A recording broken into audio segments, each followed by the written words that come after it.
On May 14th, 2017, in Game 1 of the NBA Western Conference Finals, with the San Antonio Spurs up 21 points in the third quarter, Kawhi Leonard, when shooting a fadeaway jump shot, was undercut by Warriors center Zaza Pachulia, which led to Kawhi suffering a lower body injury, then missing the remainder of the game and series. In the following season, 2017-2018, Kawhi Leonard only played 9 out of 82 games due to a lower body injury. There was a lot of controversy and mystery surrounding Kawhi's 17-18 season and his injury. Many people, including those within the Spurs organization apparently, questioned the legitimacy of the injury. Kawhi's injury caused a lot of unusual friction, drama, and tension between him and the Spurs.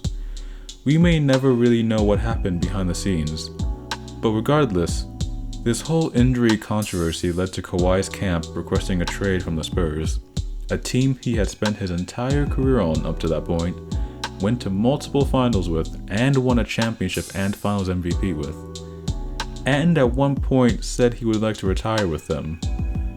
Despite all of this, one injury-plagued season brought Kawhi's career in San Antonio to an abrupt end. He was eventually traded to the Toronto Raptors, who, as we all know, went on to win the 18-19 championship. In the 2019 offseason, he signed with the Los Angeles Clippers. As a result of how Kawhi's career has turned out since then, it has become a semi-popular narrative to say that Zaza Pachulia changed NBA history and ruined the Spurs' future because he caused Kawhi's lower body injury. Some Spurs fans even hate Zaza because not only may he have cost them a series, but he also cost them Kawhi.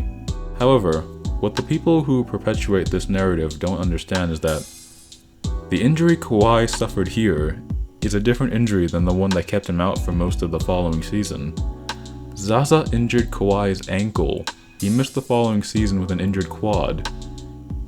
He injured his quad before or during the preseason, and it's unclear how he injured it, but what we do know is that it is a different injury than the one he suffered in the conference finals. So no, Zaza did not really change NBA history. I mean, I guess if you want to reach, you could say that him injuring Kawhi affected the outcome of that series, and thus which team would end up winning the championship. If the Spurs somehow win that series, they would have most likely beaten the Cavs and won the 2017 NBA championship instead of the Warriors. Would an additional championship have caused Kawhi to stay despite the injury controversy in the following season? Maybe, maybe not. We'll never know since that's just not how things played out. Nevertheless, I don't think the Spurs, even with a healthy Kawhi, would have beaten the Warriors. This was like the best team ever. The Spurs could have pushed the series to 6, maybe 7. Definitely would have won Game 1 though, not the series. Getting back to the main subject, all I really wanted to say with this video is that the injury Zaza caused was a different one that kept Kawhi out most of the next season, and eventually led to him wanting out of San Antonio.